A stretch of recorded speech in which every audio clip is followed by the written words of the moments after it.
Hello, everyone. I'd like to welcome you.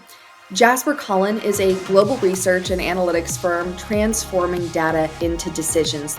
Today's session is part of our thought leadership initiative From Silo to Synergy, redefining healthcare research ecosystems. We're so pleased today to welcome Alberto Abate, Strategy and Innovation Marketing Director at bioMérieux, where he leads global efforts in diagnostic innovation, strategic planning, and cross-industry collaboration.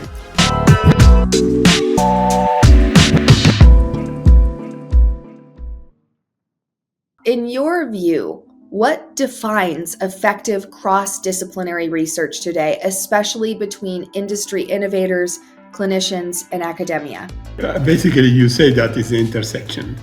So we need to find a way we can align the stars between our invention. It mainly came from academics or from startup, from industry, can bring the innovation to a final product.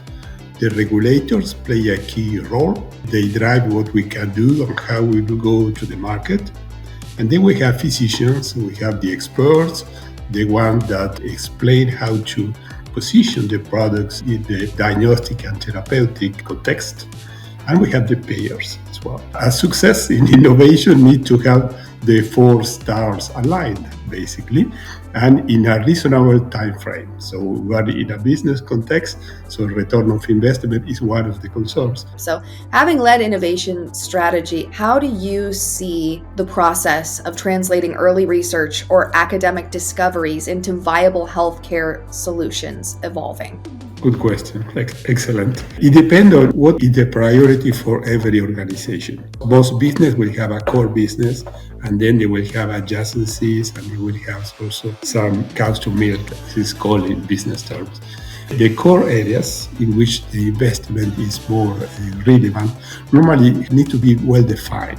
So well defined means the type of disease, the type of technology, the type of user, type of payer, the regulatory context need to be as well defined as possible. Otherwise, the innovation is too vast.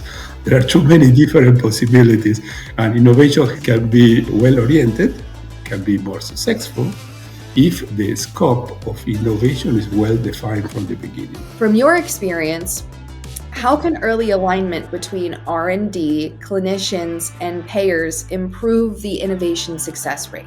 Being able to do this from the early stages will be really good. Let me tell you that it's not so easy, because normally in the early stage of an invention, a lot of things are unknown, and each individual vision is influenced by their own experience.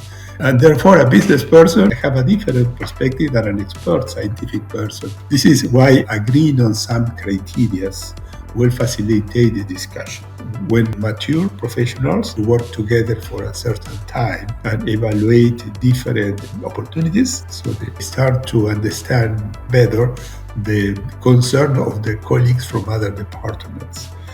And then they become a stronger group. I don't think there is a magic recipe. Every time there will be a certain level of uncertainty, willingness to take risk, no magic bullet. So looking ahead, what emerging trends or technologies do you believe will most reshape diagnostic and clinical collaboration? One is certainly software tools, artificial intelligence. The FDA has approved some tools to predict patient becoming septic. That's completely software. The FDA has even classified different type of software.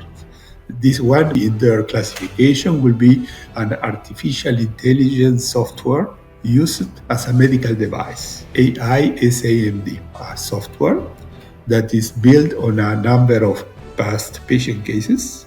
Based on this experience, they can predict, following a number of patient vital signs, laboratory data, fever, and other findings, they can predict outcome.